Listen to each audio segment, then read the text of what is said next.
আসসালামু আলাইকুম। আমার নাম পরিশ্বাস। আমি অষ্টম শ্রেণীর একজন শিক্ষার্থী। আমার রোল ১। আজকে আমার উপস্থাপনার বিষয় হচ্ছে আমার সবুজ বন্ধুদের। আমার সবুজ বন্ধুর আসলে অনেক নাম: বনবাথালি, বেরালিয়াম, ফিলিপাইন ভায়োলেট এবং সাদা জিঙ্ক। আমার বন্ধু সব থেকে জনপ্রিয় বাংলা নাম হচ্ছে বনপাথালি এবং ইংলিশ নাম হচ্ছে ফিলিপাইন ভায়োলেট। আমার বন্ধুকে আমি কোথা থেকে সংগ্রহ করেছি? আমার বন্ধুকে আমি আমার প্রিয় ছাদ বাগান থেকে সংগ্রহ করেছি। আমি একে যখন সংগ্রহ করেছিলাম তখন একটা ছোট চারা ছিল। গাছটা কিভাবে আমি রোপণ করেছি? আমার সবুজ বন্ধুকে আমি আমার সব থেকে প্রিয় ছাদ বাগান থেকে কিছু মাটি নিয়ে একটা পাত্রের ভিতরে রোপণ করেছি এবং মাটির পানির সময় যাতে চলাচল করতে পারে সেজন্য পটের ভিতরে 4টা ফুটো করে দিয়েছি। গাছের পরিচর্যা: আমি আমার গাছকে সময় মতো পানি দিই। আমার গাছকে সময়ের সাথে সাথে সূর্যের আলো সবকিছুই ভালোভাবে যাতে পায় এটা সবসময় খেয়াল রাখি। মানুষের সাথে গাছের কি মিল? আসলে আমরা যদি খেয়াল করে থাকি তাহলে আমরা দেখতে পাবো যে মানুষের মতো গাছেরও কিন্তু বৃদ্ধি ঘটে। তাই আমরা অবশ্যই বলতে পারবো না যে গাছের কোনো প্রাণ নেই। আমাদের মতো গাছেরও প্রাণ আছে। অনেক পরীক্ষা নিরীক্ষা করে জানা গেছে যে গাছও আমাদের সাড়া দেয়। আমরা যদি গাছের সাথে কথা বলি সে আমাদের সাড়া দেয়। তো আমরা বলতেই পারি যে গাছের সাথে মানুষের অনেক মিল। যদিও বায়ুর ক্ষেত্রে আমরা অক্সিজেন গ্রহণ করি কিন্তু গ্রহণ করে কার্বন ডাই অক্সাইড। ধন্যবাদ সবাই। আসসালামু আলাইকুম, আমার নাম সৈয়দ আবু সুলাইমান। আমি ক্যান্টনমেন্ট পাবলিক স্কুল অ্যান্ড কলেজের অষ্টম শ্রেণীর ছাত্র। তো আমার রোল বি। আজকে আমাদের আলোচ্য বিষয় হচ্ছে সবুজ ইংরেজি বা সবুজ বন্ধু। আমার সবুজ বন্ধু হিসাবে আমি একটি পাথরকুচি গাছকে নির্বাচন করেছি এবং এবং এটি এটি আমি সংগ্রহ করেছি আমাদের বাসার পাশে একটি খোলা জায়গা থেকে। আমি এটি গাছটি সংগ্রহ করেছি। আমি এই গাছটি রোপণ করার জন্য প্রথমে একটি টব নির্বাচন করেছি। টবটির নিচে আমি ফার্স্টে 4টি ফুটো করেছি এবং সেখানে আমি বিভিন্ন ধরনের ইট বা খোয়া জাতীয় জিনিস দিয়েছি যাতে পানি বা ড্রেনেজ সিস্টেমটা সচল থাকে। এরপর আমি মাটি প্রস্তুত করেছি। মাটি প্রস্তুত করার জন্য আমি বিভিন্ন ধরনের জৈব সার, রাসায়নিক সার এবং তাছাড়া আমরা বিভিন্ন ধরনের যে গোবর সার যেটা বলি সেটা দিয়ে বিভিন্ন ধরনের সার দিয়ে আমরা মাটিটি প্রস্তুত করে নিয়েছি। এরপর আমরা মাটিতে ভরে গাছটি রোপণ করেছি। রোপণ করার কিছুদিন পর্যন্ত আমরা এটিকে ছায়ায় রেখেছি যাতে এটি বেশি রোদে যাতে গাছটা আমাদের মরে না যায়। এরপর এরপর আসে সে গাছের সাথে আমাদের যে মিল খুঁজে পায়। আমাদের যেরকম গাছের সাথে তোমার এই সবুজ বন্ধুর সাথে মানুষের কি মিল? গাছ বলবে না, সবুজ বন্ধু বলবে। বন্ধুর সাথে আমরা মানুষের যে মিলটা খুঁজে পাই। আমরা যেরকম কিছুদিন পর পর আমাদের খাদ্য লাগে বা আমরা অনেক সময় খাদ্যটাকে এক জায়গায় জমিয়ে রেখে দিই, সেটা শেষ হয়ে গেলে আমরা তখন আবার ক্লাব করি। ঠিক তেমন ভাবে আমাদের গাছের যে সারটা সেটা যদি আমাদের শেষ হয়ে যায় কিছুদিন পর পর এটাকে আমাদের সার দিতে হবে। তাছাড়া আমরা যেরকম ভাবে পানি খাই বা অক্সিজেন লাগে গাছেরও ঠিক তেমনই লাগে। কিন্তু আমরা যে অক্সিজেন গ্রহণ করি আর গাছ গ্রহণ করে কার্বন ডাই অক্সাইড। আর গাছ থেকে বাঁচানোর জন্য আমাদের কিছুদিন পর পর বিভিন্ন জৈব সার এবং রাসায়নিক সার ব্যবহার করতে হবে। ধন্যবাদ। আসসালামু আলাইকুম। আমি ক্যান্টনমেন্ট পাবলিক স্কুল অ্যান্ড কলেজে অষ্টম শ্রেণীর শিক্ষার্থী মানহিয়া চাকর। আমার রোল বি। আজকে আমাদের এই বৃক্ষ মেলায় আমি আমার সবুজ বন্ধু নিয়ে উপস্থিত হয়েছি। আমার সবুজ বন্ধুটির নাম হচ্ছে, এটি একটি ফুল গাছ বা এটি একটি গাঁদা গাছ যেটাকে আমরা বলি। ফুলের নাম গাঁদা ফুল গাছ বলবে। গাঁদা ফুল গাছ। তো প্রথমে বন্ধুকে নিয়ে আসলে কিছু না বললে হয় না। তো আমরা বলতে চাই যে এই ফুল আমার বন্ধুকে আমি কিভাবে রোপণ করেছি বা এই সম্পর্কে কিছু বল। প্রথমে প্রশ্ন যে এটা আমি কিভাবে রোপণ করেছি বা কোথা থেকে সংগ্রহ করেছি। প্রথমে কোথা থেকে সংগ্রহ করেছি, আমি এটি আমার একটি আন্টির কাছ থেকে, একটি ঘনিষ্ঠ আন্টির কাছ থেকে সংগ্রহ করেছি।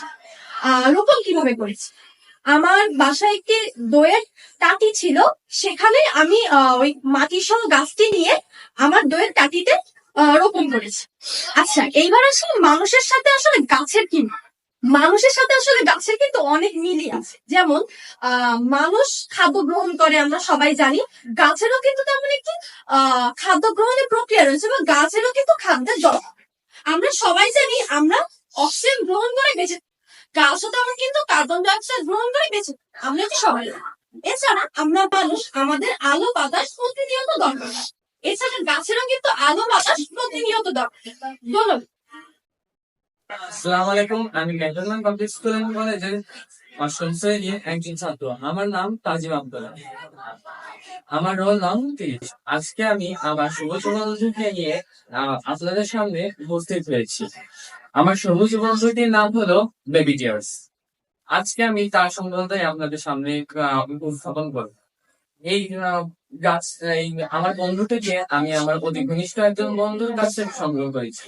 এটি আমি ছোট্ট একটি আহ, বোতলের নিচ থেকে কেটে তার কিছুটা মাটি দিয়ে তার উপর গাছ দিয়ে এটা লাগিয়েছি।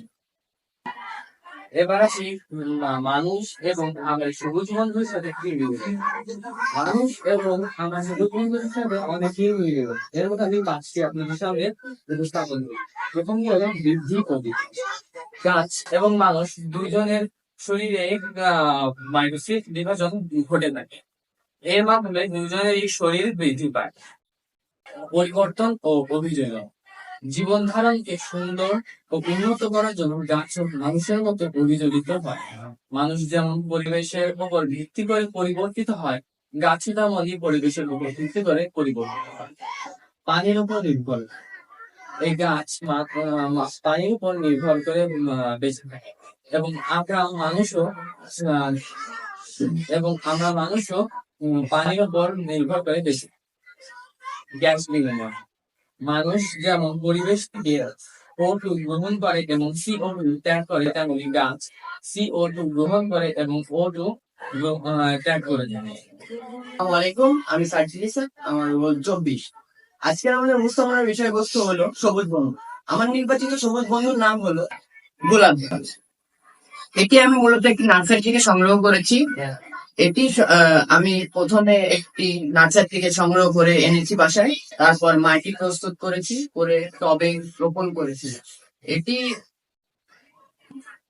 গাছের সাথে মানুষের যে মিল, আমরা জানি গাছেরও প্রাণ আছে, আমাদেরও প্রাণ আছে। আমাদের গাছও বৃদ্ধিশীল, আমরা মানুষও বৃদ্ধিশীল। আমাদের গাছের বেঁচে থাকার জন্য পানি লাগে, আলো লাগে, এগুলো লাগে। আমাদের মানুষেরও বেঁচে থাকার জন্য পানি লাগে। সবাইকে, আমি অবন্ত ভদ্র, ক্যান্টনমেন্ট পাবলিক স্কুল কলেজের অষ্টম শ্রেণীর শিক্ষার্থী। আমার রোল 3। আজকে আমি এই বৃক্ষ মেলায় আমাদের সবুজ বনটাকে রোপণ করেছে। সেই সবুজ বনটা হচ্ছে নয়নতারা ফুল গাছ। সেটি হচ্ছে মূলত একটা আবৃত্তি বীজ গাছ এবং সপুষ্পক উদ্ভিদ। আমার গাছটা যেভাবে আমি সংরক্ষণ করেছি সেটি হচ্ছে, আমি প্রথমে আমার বাসের ছাদে এর বড় চারা হয়েছিল, তার নিচে ছোট ছোট চারা হয়েছিল। আমি সেখান থেকে একটা ছোট চারা মাথা এনে নার্সারি থেকে একটা টব কিনে এনে সেখানে গোবর মাটি সহ সেটা মিক্স করে রোপণ করেছি। এটা লাগানোর জন্য, এটা পরিচর্যা করার জন্য আমি প্রথমে হচ্ছে এটা একটা আলো বাতাস যেখানে পাই আমার ছাদে রেখেছি, যাতে রোজ এখানে আলো বাতাস পাই, এটা বৃদ্ধি হতে পারে। এবং এটা পরিচর্যা করার জন্য আমি রোজ এখানে পানি দিই, বিকাল টাইমে যে আমি সবসময় এখানে পানি দিই। তারপর আসি যে মানুষের সাথে বৃক্ষ বা আমার সবুজ বন্ধু যে মিল রয়েছে সেটি হচ্ছে, সবার প্রথমে আছে যে কিছু কিছু উদ্ভিদ আছে যার আবৃত্তি সময় গর্ভাশয় থাকে।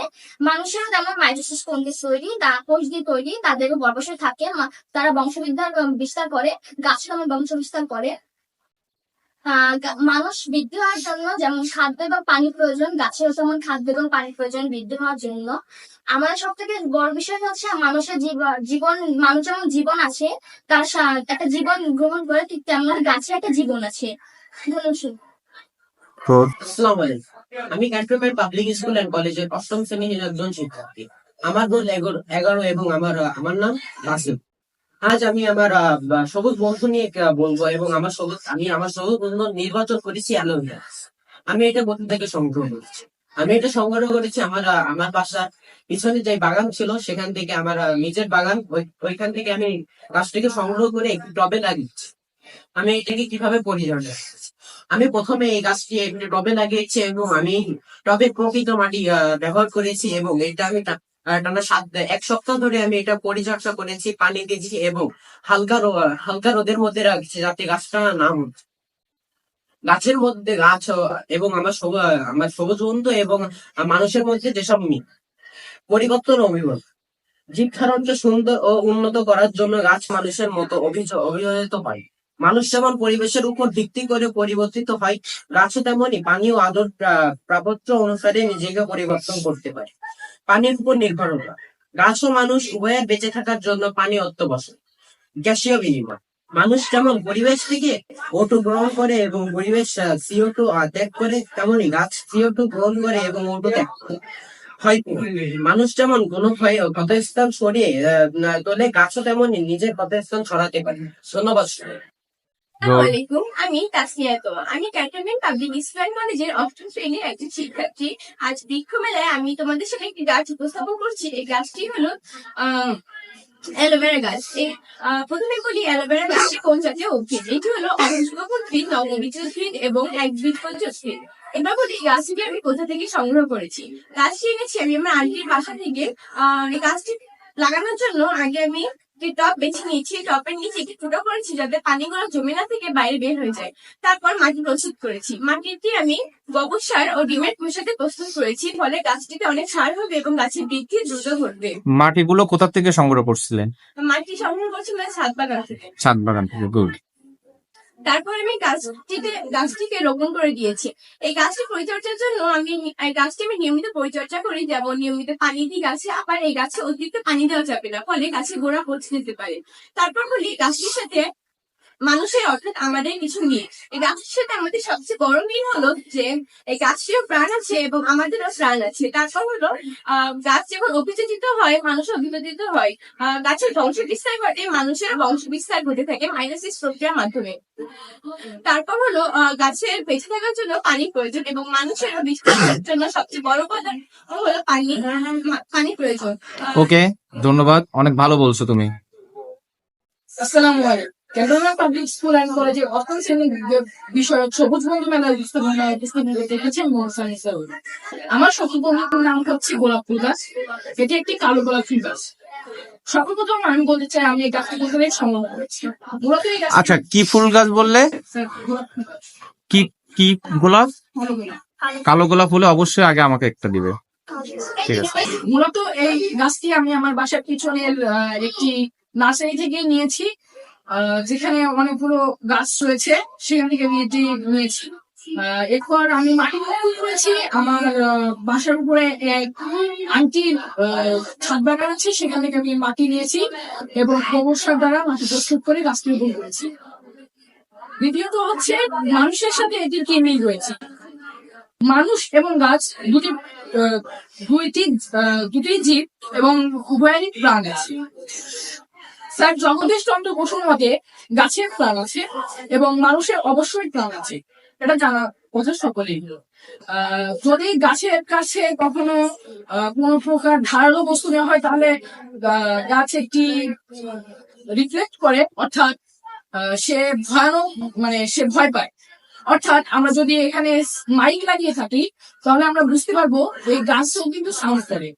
অর্থাৎ আমরা এই গাছের অবস্থায় বুঝতে পারবো মাইক অথবা ক্যামেরা দ্বারা। দ্বিতীয়ত হচ্ছে মানুষের অক্সিজেন প্রয়োজন, কিন্তু গাছের অক্সিজেন প্রয়োজন না। গাছ কার্বন ডাই অক্সাইড গ্রহণ করে এবং অক্সিজেন ত্যাগ করে। গাছ থেকে প্রাপ্ত অক্সিজেনের মাধ্যমে মানুষ বেঁচে থাকে এবং মানুষের ত্যাগ করা কার্বন ডাই অক্সাইডের মাধ্যমে গাছ বেঁচে থাকে। ধন্যবাদ। ধন্যবাদ, অনেক সুন্দর বলছো।